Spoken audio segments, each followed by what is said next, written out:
어느 마을에 한 교회가 있었습니다. 그리고 어느 날 그 교회 옆에 큰 술집이 생겼습니다. 매일매일 취객들의 소동과 소음으로 인해서 예배에 큰 지장이 있었습니다. 그러자 교회는 이 술집으로 인한 문제를 놓고 함께 기도하기 시작했습니다. 그런데 그 기도하기 시작한 지 얼마 후에 그 술집에 큰 불이 나서 술집이 망하고 말았습니다. 며칠 뒤 술집 사장이 이 교회를 상대로 법원에 소송을 걸었습니다. 그리고 재판이 열렸습니다. 먼저 술집 사장이 이렇게 말을 합니다. 재판장님, 교회가 술집을 망하도록 기도했습니다. 그래서 불이 났고 그래서 술집은 망했습니다. 이렇게 얘기를 했다고 합니다. 이 말을 듣고 판사가 이렇게 물었답니다. 정말 그렇게 믿으십니까? 술집 사장이 말하죠. 예, 난 정말 그렇게 믿습니다. 이 말을 듣고 있던 교회 대표자가 이렇게 말을 우리가 이 술집 때문에 어려웠던 게 맞고 그래서 기도한 건 맞습니다. 그런데 기도했다고 해서 술집이 망했겠습니까? 재판장님은 그렇게 말도 안 되는 소리를 믿으십니까? 라고 항변했다고 합니다. 여러분, 이 교회 관계자의 믿음이 좋은 겁니까? 술집 사장의 믿음이 좋은 겁니까? 술집 사장의 믿음이 훨씬 더 좋아 보입니다. 그런데 오늘 본문도 마찬가지 이야기입니다. 하나님께서 선택한 이스라엘 백성, 선민 이스라엘 백성보다 이방인의 믿음이 훨씬 더 좋았다라고 예수님이 칭찬하시는 내용이 오늘 본문의 내용입니다. 그러므로 이방인이었던 이 백부장은 도대체 어떤 믿음을 가지고 있었는지 확인하시고 여러분 모두가 백부장이 가졌던 그 믿음에 큰 도전을 받을 수 있는 그런 시간이 되기를 예수님의 이름으로 축원드립니다. 오늘 본문 내용을 이제 살펴보도록 합시다. 1절 말씀이 의외로 중요한 말씀이에요. 1절을 보시면 예수께서 모든 말씀을 백성에게 들려주시기를 마치신 후에 어디로 가셨답니까? 가버나움으로 들어갔다고 이야기를 합니다. 그리고 2절을 보면 그 가버나움 안에 누가 있었다고 합니까? 어떤 백부장이 있었고 또 그 백부장에게는 사랑하는 종, 근데 병들어 죽어가는 종이 하나 있었다, 이렇게 얘기를 합니다. 여기서 말하는 종이 든 병은 마태복음 8장을 보니까 중풍병이었다고 말합니다. 아마도 굉장히 심각한 중풍병이었던 것 같습니다. 그래서 죽어가는 지경에 처해 있었습니다. 여러분, 백부장이 어떤 사람인지 아십니까? 백부장은 100명 전후에 부하를, 군인을 거느리는 장교가 바로 백부장입니다. 어쩌면 이 사람은 로마 사람이었을 수도 있습니다. 그러나 로마 사람이 아니었을 수도 있습니다. 왜 그러냐면 그 당시 로마는 정말 많은 지역을 점령하고 있었던 겁니다. 그래서 로마가 점령한 지역에는 이렇게 어떤 군인들의 호칭을 사용하는 것도 로마식으로 사용하는 경우가 대단히 흔한 시대였기 때문입니다. 그렇기 때문에 백부장이라는 호칭을 무조건 로마 사람이다, 이렇게 말하기는 어려운 겁니다. 또 어떤 책을 보면 이 백부장은 그 당시 갈릴리 지역을 통치했던 분봉왕 헤롯의 용병이었을 것이다 라고 이야기하는 사람들도 있습니다. 하지만 중요한 것은 이 백부장이 로마 사람이냐 아니냐는 중요하지 않습니다. 중요한 건 무엇이냐면 이 백부장은 틀림없이 이방인이었다라는 점, 유대인이 아니라 이방인이었다라는 점이 굉장히 중요합니다. 그래서 오늘 본문을 보면 이 백부장이 이방인이었다라는 뉘앙스를 굉장히 많이 남겨놓습니다. 예를 들면 3절을 한번 보시겠습니까? 3절을 보시면 예수의 소문을 듣고, 누가 예수의 소문을 들은 겁니까? 백부장이 들은 겁니다. 백부장이 예수님이 자기가 거주하는 가버나움에 오셨다는 소문을 들은 겁니다. 그래서 누구에게 부탁을 하냐면 유대인의 장로 몇 사람에게 부탁을 하는 겁니다. 예수님을 좀 만나서 내 하인의 병을 좀 낫도록 좀 중간 역할을 해주십시오 라고 부탁을 했다는 거예요. 그런데 장로 몇 사람이라는 말을 하기 전에 그 앞에 무슨 장로라고 말을 하죠? 유대인의 장로라는 말을 굳이 언급하고 있는 거예요. 유대인의 장로라는 표현을 쓰고 있는 거예요. 유대인이라니 말을 쓴다는 것은 이 백부장은 유대인이 아니었기 때문에 이런 식의 표현을 쓰고 있는 겁니다. 그리고 또 한 가지 생각해 볼 것은 이겁니다. 여러분, 이 백부장은 왜 자기가 직접 예수님께 나가서 요청하지 않았을까요? 이 부분도 생각하셔야죠. 왜 유대 장로 몇 사람에게 부탁해서 좀 도와달라는 요청을 간접적으로 전달을 했을까요? 왜 직접 가지 않았을까요? 그리고 6절 말씀을 보시면 예수께서 함께 가실새 이에 그의 집이 멀지 아니하며 백부장이 벗들을 보내요. 백부장이 이번에는 자기 친구들을 한 번 더 보낸 겁니다. 보내어 이르되 주여 수고하지 마옵소서. 내 집에 들어오심을 나는 뭐한다고요? 감당하지 못한답니다. 예수님이 우리 집에 오는 걸 나는 감당할 수가 없습니다라고 말을 해요. 그리고 7절 말씀을 보면 그러므로 내가 주께 나가기도 감당하지 못하겠습니다. 예수님이 우리 집에 오는 것도 나는 감당이 안 되고 내가 예수님을 만나는 것 자체도 나는 감당할 수 없습니다 라고 얘기를 하고 있는 거예요. 여러분, 왜 이런 식의 이야기를 할까요? 이 백부장은요, 당시 유대인들이 이방인들을 대단히 꺼려하고 있다는 사실을 너무 잘 알고 있었기 때문에 그래요. 실상 당시 유대인들은요, 이방인들과 한 집에 있는 것을 부정하다고 여긴 거예요. 이방인과 함께 밥을 먹는 거, 이방인의 집에 들어가는 거, 또는 이방인을 내 집으로 들이는 거룩에 위반되는 일이라고 여겼던 거예요. 그래서 이방인들을 멸시하는 마음이 있었고 이방인들과 거리를 두려는 마음이 바로 유대인들 모두가 가지고 있었던 마음이라는 거예요. 그런데 이 백부장은 그걸 알고 있었던 거예요. 그래서 우리 집에 오는 것도 감당 못하고 내가 예수님 앞에 나가는 것도 감당 못합니다. 그래서 유대인의 장로 몇 사람에게 대신 부탁을 하는 거죠.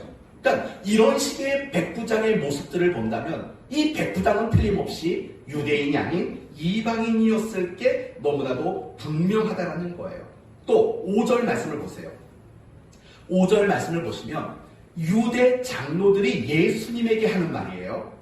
그가 우리 민족을 사랑하고 또 우리를 위하여 회당을 지었나니 라고 말해요. 여러분, 지금 계속해서 쓰여지는 호칭이 뭐냐면 우리예요.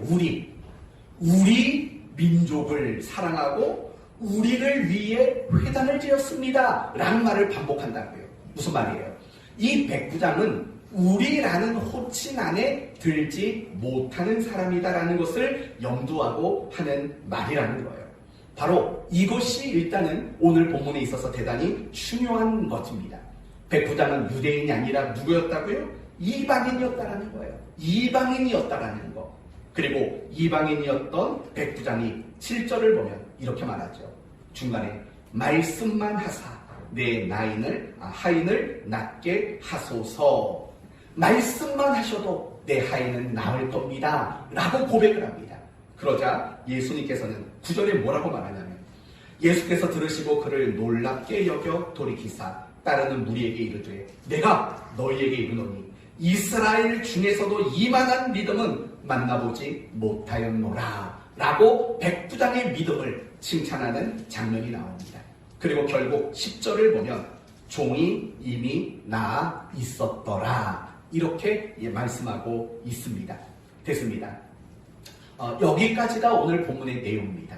그렇다면 이 본문의 내용을 통해서 우리가 알 수 있는 것은 무엇입니까? 첫 번째는 예수님은 말뿐인 분이 아니시라는 겁니다. 예수님은 말뿐이 아니라 자신이 가르친 것들을 대하여 실천하시는 분이라는 사실을 오늘 본문은 우리에게 말하고 있습니다. 여러분, 제가 뜻밖에도 중요하다고 말한 구절이 어떤 구절이라고 했죠? 1절이라고 말씀을 드렸어요. 예수께서 모든 말씀을 백성에게 들려주시기를 마치신 후에 가버나움으로 들어가시니 이 구절이 뜻밖에도 중요합니다. 왜냐하면 이 구절의 역할은 무엇이냐면 누가복음 6장에서 예수님이 제자들을 가르치셨던 많은 가르침의 내용들이 담겨있지 않습니까? 우리는 누가복음 6장을 평지수훈이라고 말해요. 마태복음 5, 6, 7장은 산에서 가르쳤다고 해서 산상수훈이고 이 누가복음 6장은 평지에서 가르쳤다고 해서 평지수훈이라고요. 그런데 그 가르침과 예수님이 이 가버나움에 오셔서 백부장을 고치신 사건이 사실은 굉장히 밀접적인 연관을 가지고 있다는 거예요. 그게 1절의 기능이고 역할이라는 거죠. 그렇다면 예수님의 가르침과 백부장의 하인을 고치시는 사건이 도대체 어떻게 연관이 되고 있는가, 이 부분을 생각해 봐야 된다는 거죠. 여러분, 누가복음 6장을 보면 예수님이 제자들을 가르치셨습니다. 그 가르침의 핵심은 무엇인 것 같습니까? 한마디로 말하면 그 가르침은 이런 거예요. 원수를 사랑하라는 거예요. 원수를 사랑하라. 이것이 누가복음 6장에서 예수님이 제자들을 가르쳤던 실천적 교훈의 가장 중요한 핵심입니다. 원수를 사랑하라. 아니, 그게 예수님이 백부장의 종을 고치신 사건과 무슨 상관이 있겠을까요? 아까 이미 말씀드린 대로 이 백부장은 누구였다고요? 이방인이었다고요. 여러분, 유대인에게 있어서 이방인은 어떤 존재일까요? 원수와 방불한 존재들인 거죠. 원수와 마찬가지 존재가 유대인에게 있어서는 이방인들인 거예요. 그래서 이방인들을 내 집에 들이지도 않고 내가 이방인의 집에 가지도 않는 거죠. 여러분, 사도행전 10장을 보면 베드로가 고넬료의 초대를 받는 장면이 나와요. 그런데 그 장면에서도 보면 이 베드로가 크게 고민한 게 뭐냐면 고넬료가 누굽니까? 이방인이지 않습니까? 내가 그의 초대에 응해야 되는가 말아야 되는가에 대한 고민이 굉장히 심각했다고요. 그럴 정도로 그 당시에는 유대인과 이방인의 관계는 굉장히 극단적인 원수의 관계 속에 있었다는 것을 우리는 충분히 짐작할 수 있었던 겁니다.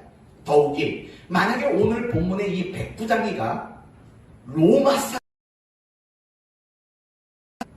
원수되면 더 극에 달았을 게 분명합니다. 그럼에도 불구하고 예수님은 기꺼이 이 백부장의 종의 병을 고쳐주십니다. 자비를, 호의를, 은혜를 베풀어 주셨다는 거예요. 그런데 누가복음 6장을 보면 예수님이 제자들에게 원수를 사랑하라고 말씀하셨을 때 뭐라고 말하냐면 하나님이 자비하신 것 같이 너희도 자비하라고 말하는 거예요. 그런데 그렇게 가르치신 예수님이 이 백부장의 종을 고치셨다는 것은 무엇이냐면 예수님의 가르침은 단지 가르침에 머무르는 것이 아니고 단지 말에 멈추는 것이 아니라는 거예요. 그분은 가르치신 대로 또 말씀하신 대로 사시고 실천하신 분이시다라는 것을 우리에게 말해주고 있다는 거예요. 사랑하는 성도 여러분, 하나님은 우리 모두가 말뿐인 신자가 되기를 원하지 않으세요. 믿는다고 말하고 이렇다 저렇다 말하는 말뿐인 신자가 되기를 하나님은 원하지 않으신다고요. 여러분은 어떻습니까? 의외로 많은 그리스도인들이 말뿐일 때가 너무 많습니다. 예를 들면 이런 거죠. 아멘이라는 말을 남발하고 살아요. 여러분, 우리 교회는 감사하게도 아멘을 안 해요. 어떤 교회는 성도들이 예배 시간에 설교 들을 때 아멘 하라고 강조하는 교회가 있어요. 근데 그거는 여러분이 스스로 알아서 할 문제예요. 제가 이런 말을 드리는 이유는 뭐냐면 너무 많이 아멘을 남발한다고요. 너무 많이 아멘을 남발해요. 제가 아멘을 남발한다고 말하는 이유가 뭐냐면 이런 거예요. 여러분, 아멘이라는 뜻이 뭐죠? 네, 맞습니다. 그렇게 되기를 원합니다. 또 더 넓게 의역을 하면 내가 그렇게 살겠습니다. 에요. 아멘이 그런 뜻이라고요. 그런데 여러분이 예배를 들으면서 설교를 들으면서 10번의 아멘을 했다고 쳐보십시오. 그거 다 지켜내고 계십니까? 사실은 남발하는 거예요. 또 다르게 말한다면 여러분 안에 부도 처리가 된 아멘이 또 얼마나 많았는지도 한번 생각해 봐야 돼요. 우리는 하나님의 말씀을 들으면서 아멘을 합니다. 물론 저도 내심 좀 아멘 좀 나와주기를 바랄 때도 있어요. 왜냐하면 멋져봐요. 아까 설교를 시작할 때 이 백부장의 믿음이 뭔가를 확인하고 도전받는 여러분이 되시기를 바랍니다 했는데 뭐 아멘이 한 두세 사람밖에 안 나왔어요. 그럼 재미없는 거죠. 그럴 때 한 번씩 아멘을 좀 해주시는 게 좀 장단이 맞지 않을까 생각이 들 때도 있어요. 그래서 어떨 때는 그냥 제가 그렇게 말해놓고 축원합니다 해놓고 제가 알아서 혼자 아멘할 때도 있어요. 다시 돌아오면 여러분, 우리는 말뿐일 때가 사실은 너무 많다는 거예요. 아멘은 잘해요. 아멘하는 게 틀렸다는 게 아니에요. 그러면 여러분, 아멘했다면 그 아멘한 것을 지키셔야죠. 그런데 부도 처리를 만드는 경우가 얼마나 많은지 몰라요. 하나님, 내가 그렇게 살겠습니다라고 말하면서도 살지를 않아요. 하나님, 내가 하나님을 사랑하고 이웃 사랑하겠습니다 말하지만 그렇게 살지 않는다고요. 우리는 온통 말뿐이에요. 사랑도 말뿐이고 열정도 말만 나타내고 회개도 말뿐이고 거룩도 결심도 헌신도 사명도 비전도 다 말뿐일 때가 얼마나 많은지 몰라요. 어떤 측면으로 본다면 우리는 맨날 하나님께 립 서비스만 하는 거예요. 립 서비스. 하나님께 말로 하나님의 귀만 달콤하게 만들지 그 이상 살아내는 일에 대해서는 우리가 너무나 소홀할 때가 많이 있다는 거예요. 하나님은 그런 우리가 되기를 원하지 않아요. 아멘을 남발하고 그리고 나서 그 아멘을 부도처리 만드는 그런 우리가 되지를 원치 않는다고요. 하나님은 우리가 말한 대로 우리가 서약하고 우리가 고백한 대로 그렇게 살아내는 자가 되기를 원하고 있다는 거예요. 하루도 빠지지 않고 새벽 예배 나가는 어느 한 아버지가 있었습니다. 이 아버지에게는 한 아들이 있었는데 새벽마다 눈이 오나 비가 오나 바람이 부나 매일같이 새벽마다 나가 기도하는 아버지가 너무 존경스러운 거예요. 그래서 이 아버지가 도대체 새벽마다 나가서 무슨 기도하는가 궁금했던 거예요. 그래서 이 아들이 새벽에 아버지의 뒤를 밟았어요. 아버지가 예배당에 들어가고 자리에 앉자 이 아들도 조용조용 들어가서 그 아버지의 뒷자리에 앉았어요. 그리고 아버지가 뭐라고 기도하는지 들었더니 이런 기도를 하고 또 감동을 받았어요. 주여, 가난한 성도들에게 쌀을 주십시오. 병든 사람에게 고침을 주시고 가난한 학생들에게 등록금을 주십시오. 아버지가 눈물을 뚝뚝 흘리면서 그들을 위해서 기도하는 거예요. 아들이 얼마나 감동되겠어요. 여러분, 아버지의 기도가 이런 기도인데 감동 안 받을 아들이 어디 있겠냐고요. 이 아들이 너무 감동을 받았어요. 서진아, 아버지는 그런 기도를 좀 하시니? 아버지를 자꾸 쳐다보길래 어떤 기도하냐고 한번 여쭤보려고 나중에. 너무 감동을 받은 거예요. 그래서 이 아들이 또 기도했어요. 하나님, 아버지가 이렇게 기도하는데 제가 할 일이 뭘까요? 근데 문득 이 아들의 마음속에 뭐가 떠올랐냐면 아버지의 금고가 떠올랐어요. 그리고 그 금고문을 열고요. 그 안에 있는 돈을 다 꺼내서 목사님을 찾아갔어요. 목사님이 이렇게 말했어요. 저희 아버지가 이렇게 기도하는 걸 제가 듣고 너무 감동했습니다. 그리고 저도 기도를 했더니 이 금고가 자꾸 떠올라서 이 돈을 갖고 왔어요. 가난한 사람들에게는 쌀 한 포대씩 사주시고요. 병원에 입원한 성도가 있으면 병원비를 내주시고요. 가난한 학생이 있으면 등록금을 이 돈으로 좀 담대해 주십시오 라고 얘기를 한 거예요. 나중에 목사님이 아버지에게 전화를 했어요. 아무개 성도님, 너무 큰 헌신을 하시고 결단을 하셨네요. 아들 편에 잘 받았습니다. 그 말을 듣고 아버지는 기겁을 한 거예요. 금고를 열어봤더니 한 장도 남지 않은 거예요. 아들을 불러다가 너 어떻게 된 거냐 그랬더니 아들이 이렇게 말을 했다고 합니다. 아버지의 기도를 제가 다 응답해 드렸습니다. 아버지의 기도를 제가 다 응답해 드렸습니다 라고 말했다고 합니다. 과연 이 아들은 어떻게 됐을까요? 죽도록 맞았겠죠. 그러니까 이 아버지가 얼마나 눈물을 흘리면서 그렇게 기도했겠냐고요. 그런데도 불구하고요. 다 말뿐인 거죠. 자신이 정말 그렇게 기도했고 아들도 기도하고 그런 일을 했다면 기뻐하고 칭찬을 해줘야죠. 죽도록 때리면 어떡하겠어요. 그쵸? 말뿐인 신자인 거죠. 감리교회 창시자 존 웨슬리는 이렇게 말했답니다. 천국에 가면 제일 많은 건 목사의 주둥이와 성도의 귀뿐일 거라고. 그 말이 어떤 말인지 아시죠? 사실은 찔리는 거죠, 저도. 목사야말로 가장 많은 가르침을 하는 위치에 있는 사람 아닙니까? 근데 말뿐인 목사가 많이 있다고요. 어딨냐고요? 여러분이 지금 보고 있지 않습니까? 제가 그래요. 늘 말뿐일 때가 많아요. 이건 정말 솔직한 거예요. 네, 말뿐일 때가 많다고요. 근데 성도들도 마찬가지예요. 성도들도 늘 귀만 생명력이 있어요. 듣기만 하는 거죠. 그러니까 웨슬리의 이 말은 결국 뭘 지적하는 얘기겠어요. 많은 성도들이 말하고 듣는 것 그리고 살아내는 거에는 전혀 관심이 없는 그런 성도들의 모습을 비난하는 이야기라고 생각이 듭니다. 사랑하는 성도 여러분, 예수님은 그렇지 않았다는 걸 우리는 확인하는 거예요. 원수를 사랑해라. 하나님의 자비하심 같이 너희도 자비해야 된다. 그리고 그렇게 가르치신 예수님의 첫 상대가 바로 원수로 지칭되었던 이방인이었고 그 이방인에게 자비와 호의와 은혜를 베푸시는 자신이 가르치셨던 그대로 살아내는 예수님의 이 모습, 바로 그것을 위해서 1절은 기록되고 있다는 거죠.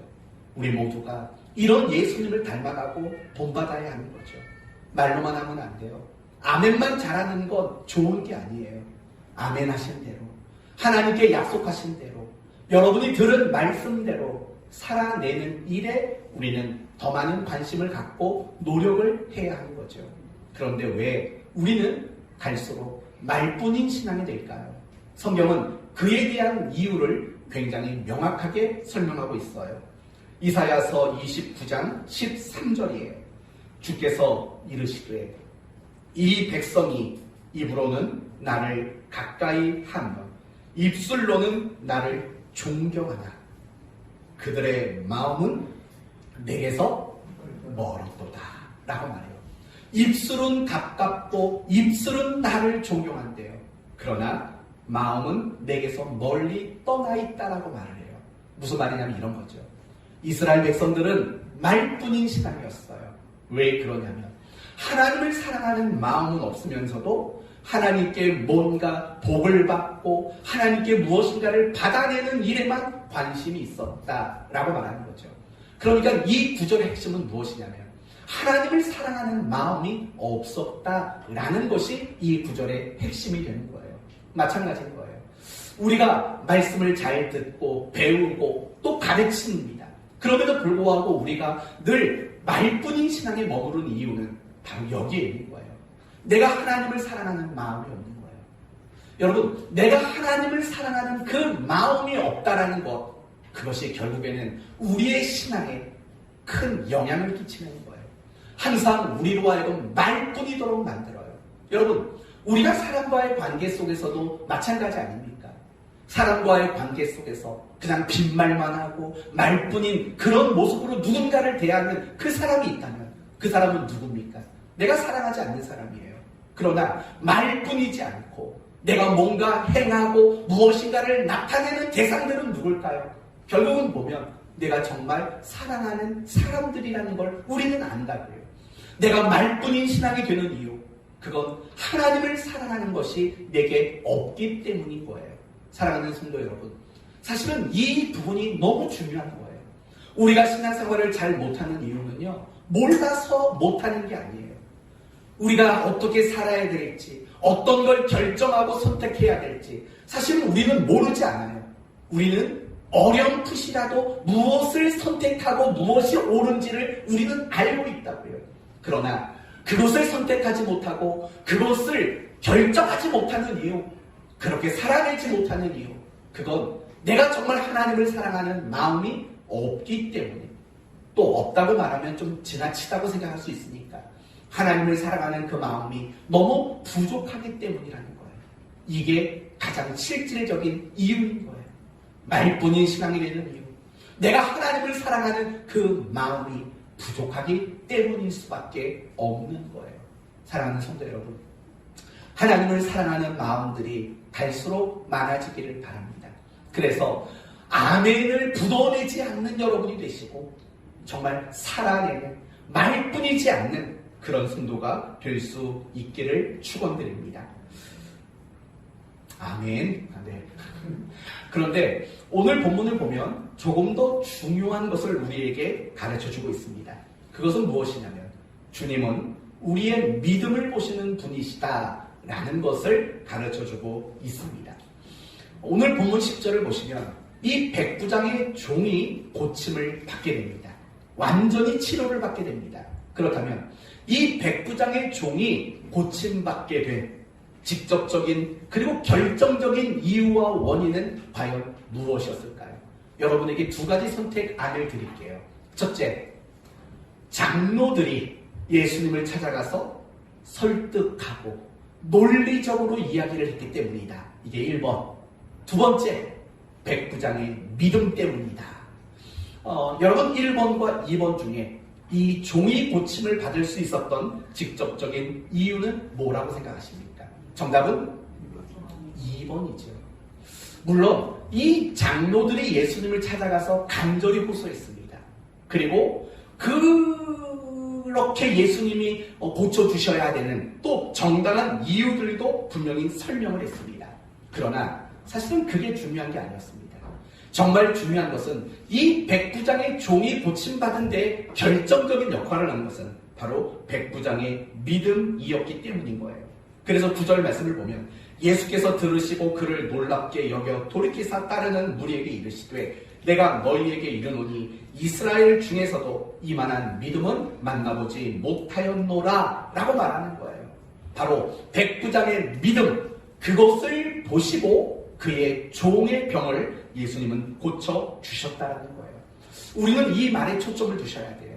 하나님은 항상 우리의 뭘 보시는 분이시다? 어떤 자격? 어떤 실력? 어떤 수준? 아니면 내가 어떤 공로를 세웠는가? 이걸 보는 분이 아니라는 거예요. 하나님은 항상 우리를 보실 때 무엇을 보시느냐? 우리의 믿음을 보시는 분이라는 거예요. 그 믿음을 보시고 역사하시고 그 믿음을 보시고 사람을 고치시고 일하시는 바로 그런 하나님이라는 거예요. 이런 이야기는요, 복음서를 보면 너무 자주 등장을 해요. 예를 들면 마태복음 9장을 보시면 중풍병자가 고침을 받는 사건이 나와요. 여러분 친구들이 들것에 들어서 지붕을 뚫고 했던 그 사건 아시죠? 이 중풍병자가 고침을 받았다고요. 고침받은 이유는 뭘까요? 그 이유를 성경은 이렇게 말해요. 예수께서 그들의 믿음을 보시고 뭘 봤다고요? 믿음을 봤다고 이야기를 해요. 또 마태복음 9장에 나오는 12해 동안 혈루증 앓던 여인이 고침받는 이야기가 나와요. 12년이래요. 12해 동안 혈루증이라는 몸에서 피가 끊이지 않고 흐르는 그 병에 걸린 여자가 고침을 받는 장면이 나와요. 그때도 이런 말이 나와요. 딸아 안심하라. 어떻게 알았어요? 믿음이 너를 구원하였느니라 라고 이야기를 해요. 또 마태복음 19장을 보면 귀신 들린 딸을 데리고 온 어머니의 이야기가 나와요. 그리고 결국에는 그 귀신 들린 딸이 예수님께 고침을 받는 장면이 나와요. 그때도 뭐라고 말이 나오냐면 이에 예수께서 대답하여 이르시되 여자여 내 믿음이 크도다. 내 믿음이 크도다. 네 소원대로 되리라. 그러니까 내 믿음이 크다. 그렇기 때문에 너의 소원대로 될 것이다. 라고 해서 귀신 들린 딸이 고침을 받는 장면이 나온다고요. 마가복음 10장에도 여러분이 잘 아시는 소경 바디메오의 이야기가 나와요. 그 바디메오도 눈을 떴다고요. 어떻게 눈을 떴을까요? 이런 말이 나와요. 예수께서 이르시되 가라. 내 믿음이 너를 구원하였느니라. 그러니까 성경을 보면은요, 이 병든 자를 고치는 그 사건 속에서 예수님이 보신 것은 뭐냐면 그들이 무엇을 가지고 있는가? 무엇을? 믿음이라는 것을 가지고 있는가를 보셨다라는 거예요. 그 믿음을 가진 것, 그것을 보시고 그 모든 병든 자들을 고쳐주셨다라는 거예요. 여러분 가운데 아픈 분이 계십니까? 그 하나님 앞에 믿음을 보이시기를 바랍니다. 그리고 그 믿음이 너를 구원해내느니라 라는 이 응답이 여러분에게 있기를 바랍니다. 정말 중요한 건 뭐냐면 그거죠. 믿음을 보신다라는 거예요. 이걸 다른 모습으로도 설명할 수 있어요. 성경을 보면 예수님이 제자들을 꾸중하시고 책망하시는 장면들이 나와요. 그런데 공교롭게도 예수님이 제자들을 책망할 때가 언제였느냐를 살펴보면 그들이 뭔가 실수하고 그들이 뭔가 잘못했을 때 그들을 야단치지 않아요. 예를 들면 이런 거죠. 예수님이 제자들과 함께 최후의 만찬을 했다고요. 그 자리에서 예수님은 무엇을 밝히셨냐면 너희들은 다 나를 버리고 도망을 갈 것이다. 그리고 베드로를 향해서 뭐라고 말하냐면 네가 오늘 다굴리 전에 나를 3번 부인할 것이다 라고 얘기를 한다고요.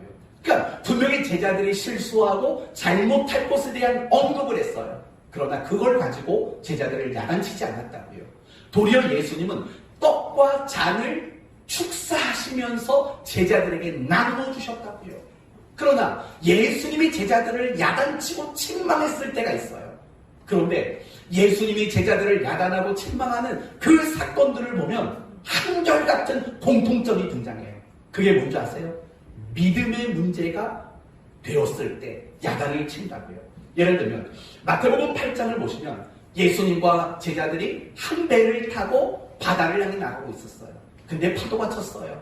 그때 제자들은 겁이 났어요. 그때 예수님이 제자들이 했던 말이 뭔지 아세요? 이런 말이에요.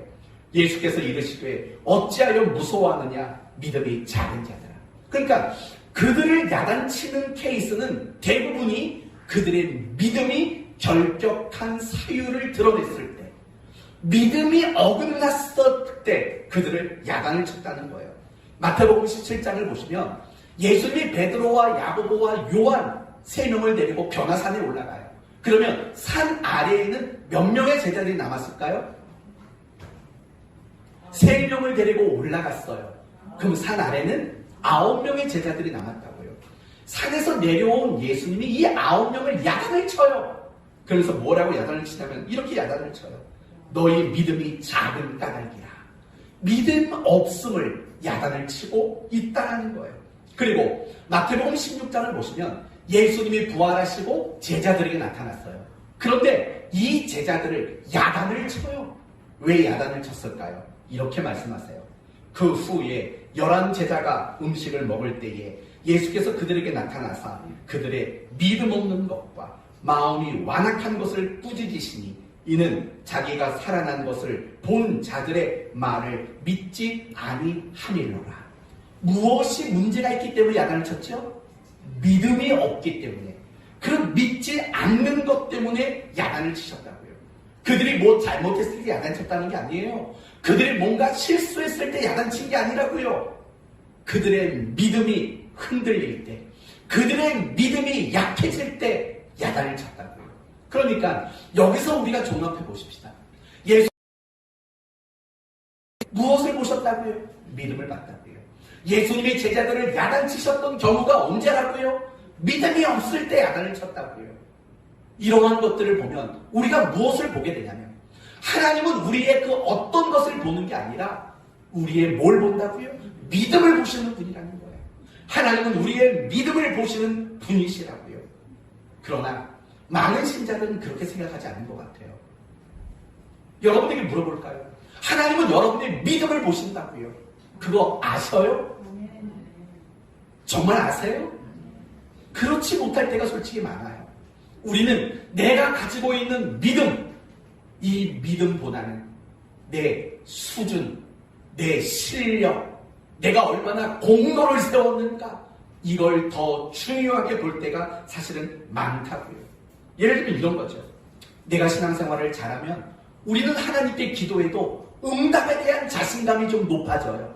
근데 내가 신앙생활을 좀 게을리하면 기도 응답에 대한 자신감이 많이 떨어질 때가 있다고요.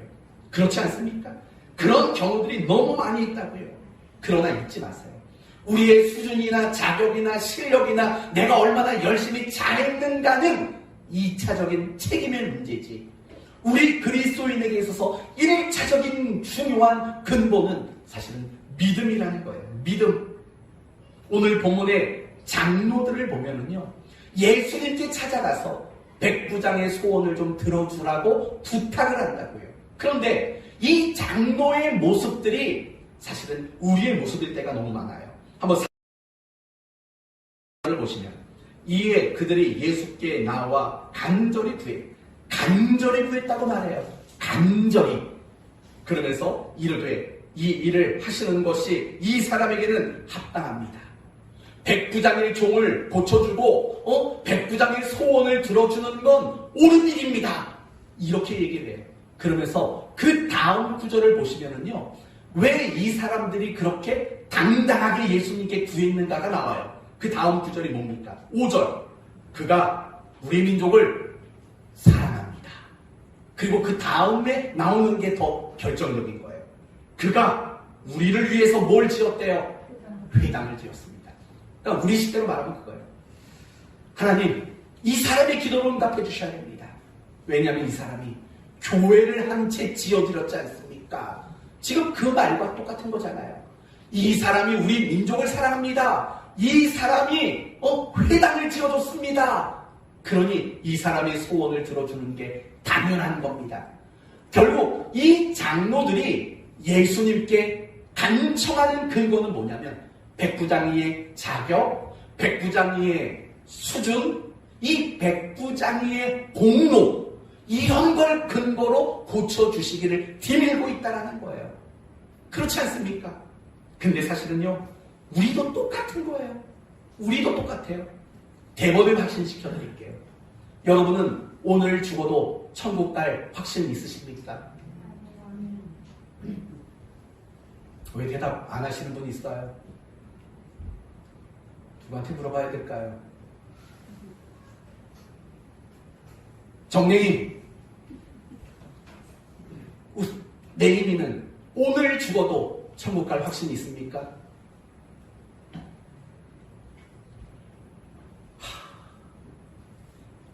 대답을 안 해요. 그러면 또 물어봐야죠. 대답할 때까지. 왜 자신이 없어요? 왜 천국 갈 자신이 왜 없죠? 지난 2주 동안 교회를 안 나갔기 때문에, 요즘에 베이스를 안 친 지 석 달이 넘었기 때문에, 혹시 내가 못했기 때문에 내가 천국 갈 자신이 없다고 생각하십니까? 만약에 그런 이유라면 오늘 본문의 장로들과 사실은 다르지 않다고요. 그런데 의외로 많은 성도들이 그래요. 천국 갈 자신이 있습니까? 말하면 찝찝해요. 자신이 없어요. 라고 말한다고요. 그럼 물어봅시다. 천국은 여러분이 어떤 자격과 수준이 돼서 가는 나라인가요? 믿음으로 가는 나라인가요? 믿음으로 가는 나라라고요. 그런데도 믿음으로 가는 나라라는 것을 아는데도 우리는 결정적인 순간에는 무엇을 먼저 생각하냐면 자격, 수준, 실력, 공로, 이런 것들을 먼저 생각한다고요. 은하야, 하나님이 은하의 기도를 들어주실 것을 확신해요? 왜요? 요즘에 좀 잘하니까? 아니죠? 뭘 근거로 그렇게 말하세요? 응? 믿음. 진짜 우리 은하가 우리 교회에서 신앙생활을 한 지 10여 년이 되니까 짬밥이 생겨가지고 대답을 기가 막히게 잘하지 않습니까? 저게 맞는 거예요. 내가 좀 뭘 못했어요. 근데 기도하고 나면 늘 자신이 없을 때가 있어요. 아니에요. 믿음이면 족한 거예요. 내가 하나님의 자녀고 하나님이 나를 자녀 삼아 주셨다라는 그 믿음이면 족한 거예요. 우리의 실력, 수준, 어떤 공로, 잘함, 못함, 이런 것들은 사실 중요한 게 아니라는 거예요. 정말 우리는 너무나도 자주 그래요. 하나님이 당신을 사랑하는 걸 아십니까? 물어보면 자신 없어해요. 이유는 간단해요. 내가 못났으니까. 하나님이 나와 함께하고 나를 도와주실 것을 믿냐고 물어보면 자신 없어요. 왜요? 내가 부족하고 잘못한 게 너무 많습니다. 그러지 마시라는 거예요. 하나님은 뭘 보신다고요? 여러분의 지금의 겉모습, 여러분의 수준, 지금 여러분의 그 태도, 그걸 보시고 여러분을 대우하는 분이 아니라고요. 저는 여러분이 그런 확신을 가졌으면 좋겠어요. 하나님이 우리에게 보시는 것은 오직 믿음이라는 걸 봐요. 그렇지 않습니까? 여러분이 실수해도 숨지 마세요. 여러분이 뭔가 부족해도 자신감을 잃지 마세요. 항상 하나님은 여러분이 믿는 그 믿음을 보시고 여러분을 대우하시는 분이시라는 거예요. 기죽지 마세요. 자신감을 잃지 마시고 위축되지 않는 여러분이 되셨으면 좋겠어요. 하나님은 우리의 믿음을 보세요. 그렇다면 하나님이 우리의 믿음을 보신다라는 말은 도대체 뭘 보신다라는 말일까요? 구체적으로 어떤 걸 보신다라는 말일까요? 이제 이걸 생각해 봅시다. 믿음이란 무엇일까요? 믿음이란 제가 많이 여러분에게 설명해 드렸죠. 믿음이 뭐지요? 믿음. 이태규 집사님, 믿음이 뭡니까?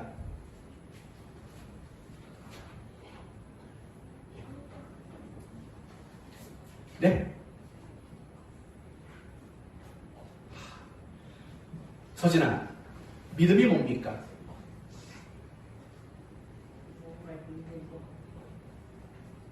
그렇죠. 아빠를 닮아가지고 되게 지혜로워요. 소연아, 믿음이 뭐죠?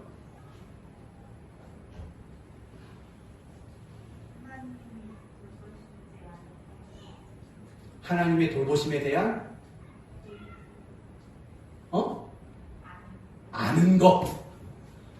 혹시 믿음이 뭔지 기억하시는 분 계십니까? 누누이 강조했죠.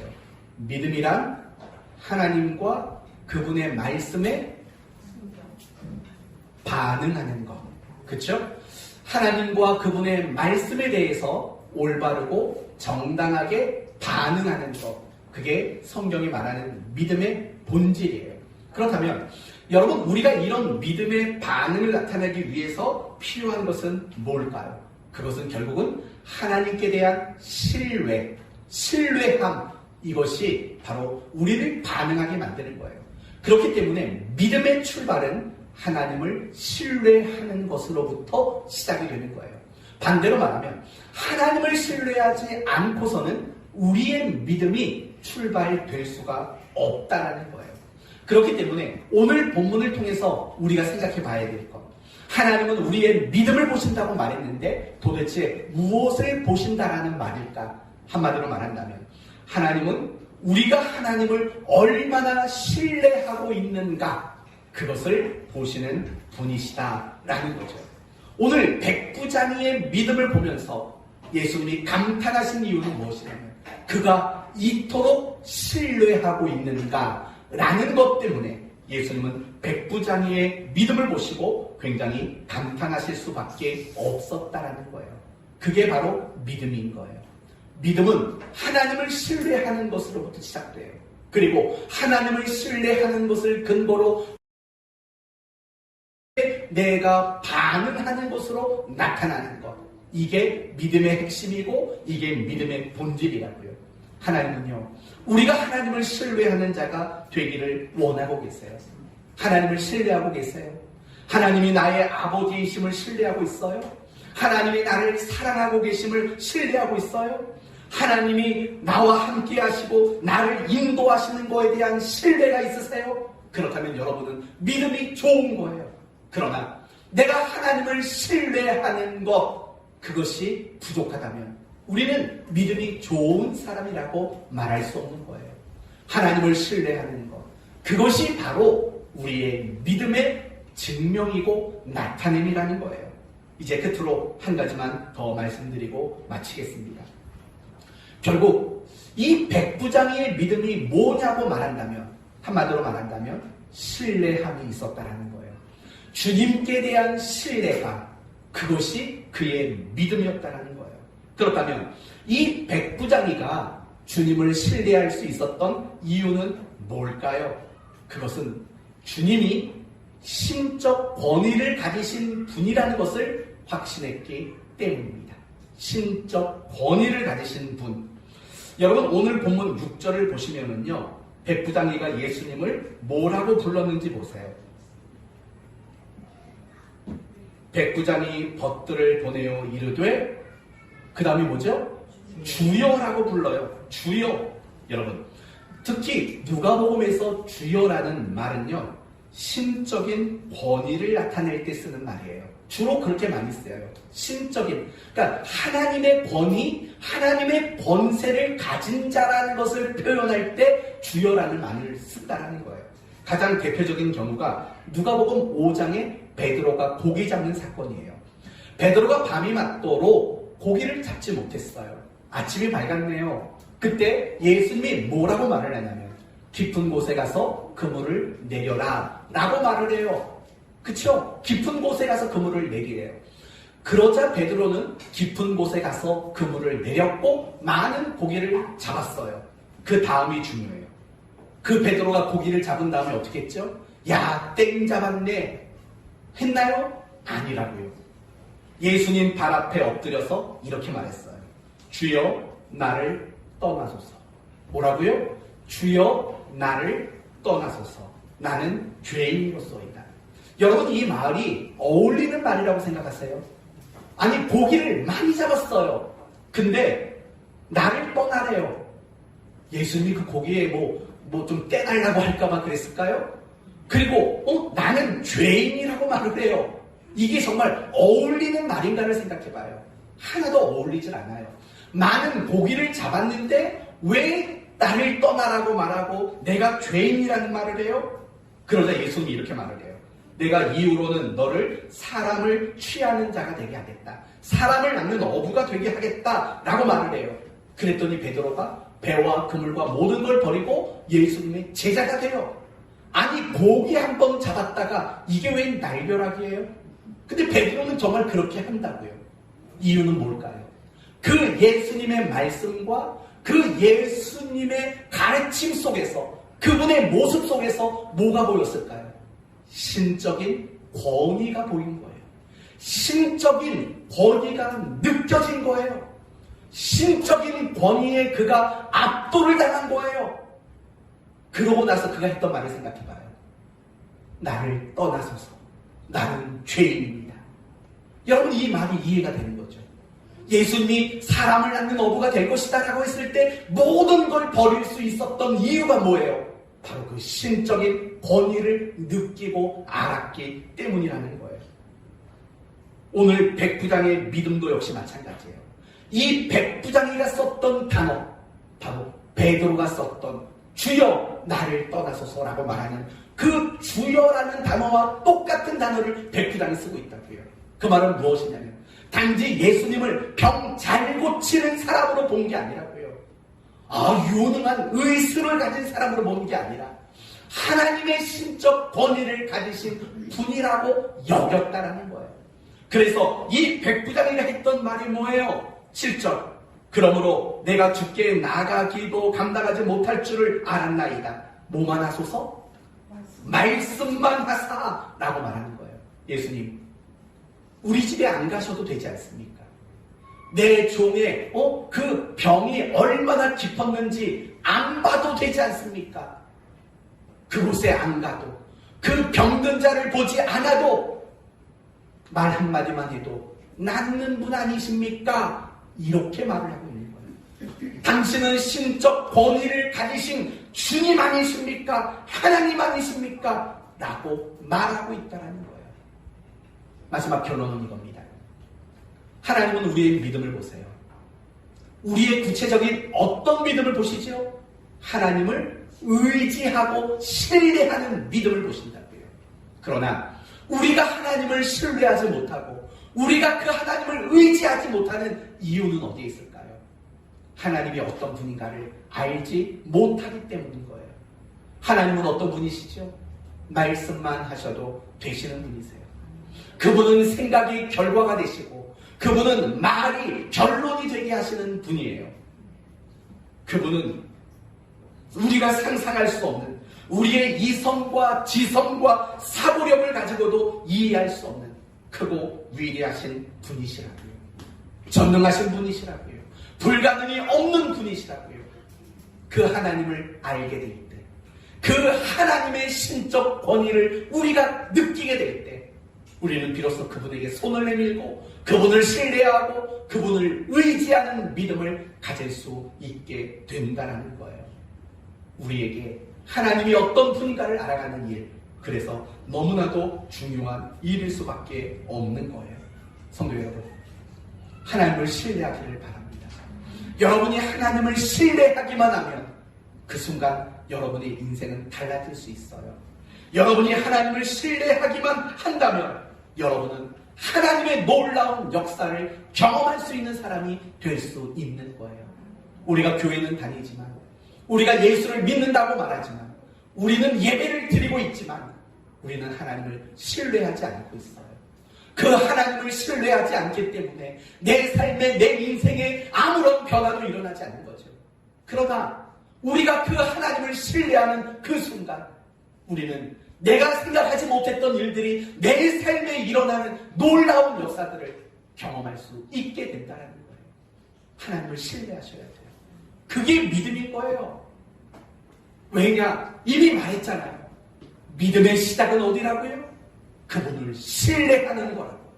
그리고 그분을 신뢰하는 것이 그분에 대한 반응을 만들어내는 근거라고 말했잖아요.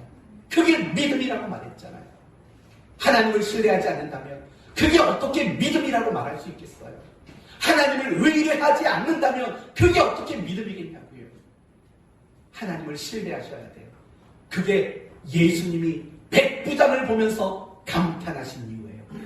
이야, 이렇게까지 신뢰하는 자가 있다니, 이런 믿음을 가진 사람이 있다니, 예수님이 감탄하시고 놀라신 이유가 여기에 있다는 거예요.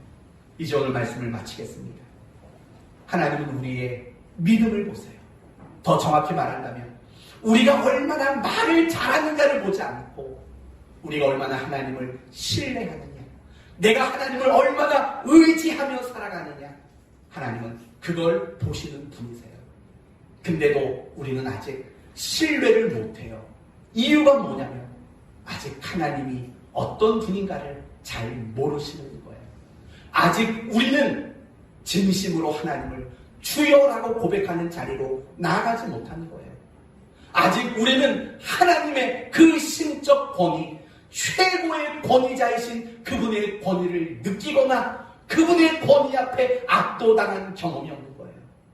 그래서 우리는 아직도 기도는 하기는 하지만 전적으로 하나님을 신뢰하고 전적으로 하나님을 의뢰하는 일들을 하지 못하고 있어요. 그러니 내 삶은 달라지지 않고 똑같은 일의 반복만 일어나는 거죠. 하나님의 일하시고 역사하시는 일들을 경험하지 못하는 우리로 늘 살아가고 마는 거예요. 하나님은 우리가 신뢰할 수 있는 분이에요. 말씀만 하사. 그게 가능하신 유일한 분이시라고요. 그분을 신뢰하는 여러분 모두가 되셔서 여러분 모두가 이만한 믿음을 내가 만나보지 못하였다 라고 칭찬의 말을 듣는 주인공으로 살아가시기를 예수님의 이름으로 축원드립니다. 아멘. 기도합시다. 하나님 감사합니다. 예수님은 말뿐인 분이 아니셨습니다. 가르치신 대로 살아내신 분이십니다. 우리도 그런 사람이 되기를 원합니다. 하나님은 우리의 수준과 우리의 실력과 공로를 보는 분이 아니시라 우리의 믿음을 보는 분이라고 말씀하셨습니다. 내가 하나님을 얼마나 신뢰하고 내가 하나님을 얼마나 의지하는 사람인가를 보신다고 했습니다. 우리에게 그런 믿음이 많아지게 하여 주옵소서. 그러기 위해 매일매일의 삶 속에서 하나님의 권위에 압도당하는 일이 있게 하여 주옵소서. 하나님의 권위를 느끼고 하나님의 권위 앞에 엎드리는 삶이 되게 하여 주옵소서. 그래서 하나부터 열까지 하나님을 신뢰하고 의지하는 이 믿음으로 칭찬받는 성도들이 되게 하시옵소서. 예수님의 이름으로 기도 올리옵나이다. 아멘.